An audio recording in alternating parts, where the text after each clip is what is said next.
Monday to 11 a.m. Eastern Daylight Time Monday. The winter storm watch is no longer in effect. Snow accumulations, 4 to 7 inches. Snow beginning Sunday evening.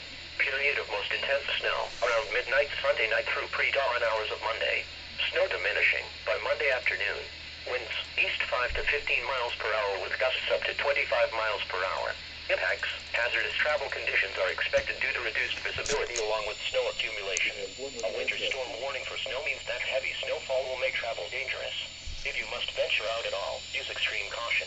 Report snow accumulation to the National Weather Service by calling 412-262-1988, posting to the National Weather Service Pittsburgh Facebook page, or using Twitter at @Pittsburgh.